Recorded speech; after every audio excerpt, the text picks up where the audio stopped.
like, we got real shit going on in our lives. We don't did need. you guys get excited about this? It is some white guy shit. It's so unfuckable white guys.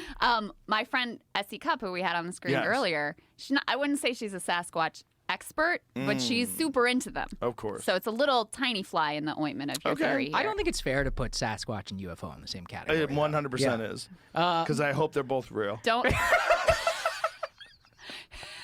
I hope they're both real.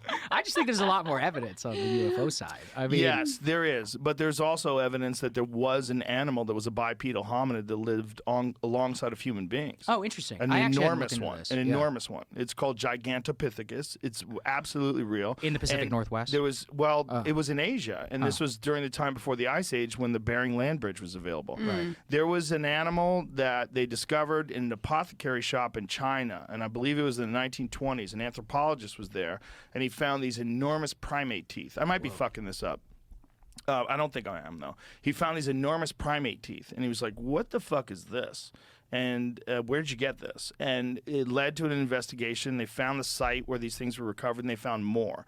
And they found jaw bones that would indicate that this animal is bipedal, which means it stood up on two legs, and it was fucking enormous. Like 8 foot tall, gorilla-like, orangutan-like creature that existed alongside human beings. Okay, but we don't know exactly, like, when did the We teeth know or for a jawbone or whatever fact that date they to? existed 100,000 years ago Okay. because of these bones. But that doesn't mean they didn't exist 50,000 years ago or 10,000 years ago. Right. We don't know. And if they did exist 10,000 years ago, it makes sense why the Native Americans would have many, many names for these creatures. And they didn't really have mythical creatures. That's what a Gigantopithecus would have looked like. Jesus, wow. So it was an That's so enormous crazy. a great ape that lived alongside us and absolutely 100,000 years ago. And then they found many other creatures that were really interesting that we didn't know existed that absolutely lived alongside human beings. One of them was the Hobbit man from the island of Flores. Yes, so yes. that's That one I knew about. Homo floresiensis, I think. That was it's called. Indonesia, I believe. Yes. Right. Didn't they have some local lore also Yes. about that? Like the elders Mm-hmm. had some connectivity to when like that species existed alongside of them? Yes, they call it the orang pendek. And by the way, Hawaii has a similar legend. I talked to a gentleman in Hawaii when I was there recently, and he was this old timer. He was great, and he was telling me all the different names that the native Hawaiians have for things. And he was explaining how there was a creature that supposedly lived when the first people got here. Wow. And it was a small, hairy, ape-like creature that is similar to what's been spotted in Vietnam and in other parts of the world in these jungle areas. They call it the orang pendek, and it's identical to this Hobbit person. So when they existed, who knows? They might have existed 500 years ago or 100 years ago or 50 years ago. We don't fucking know.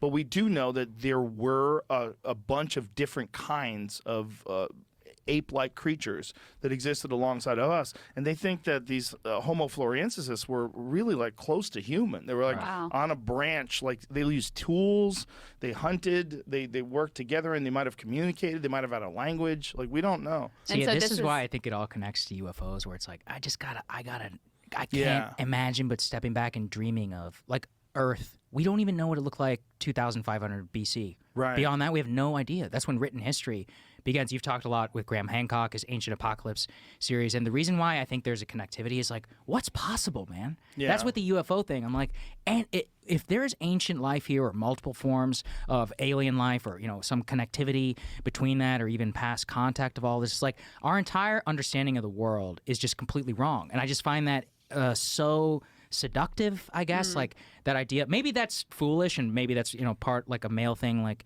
you're talking about, but there's enough there that we can't help but be interested. We're like, mean, what's happening? You just persuaded Saagar he was just shitting on the Sasquatch people, Yeah. and now he's like Well, all it in. definitely I'm talking more existed. about Homo floresiensis and the idea that there was a human Sasquatch- civilization like a The million years ago. Sasquatch is more likely.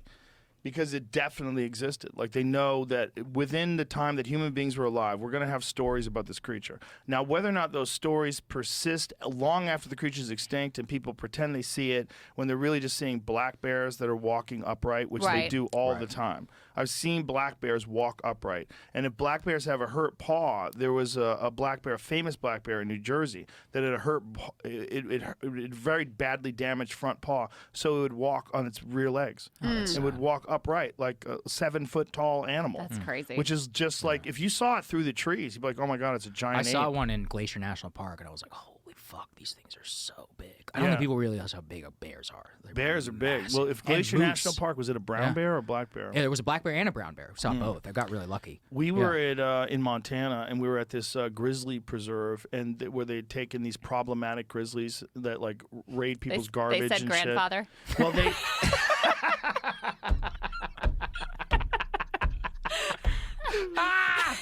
Yeah, and they fed this thing a frozen watermelon, and this bear crushed this frozen watermelon like it was a grape, like you and I would do a grape.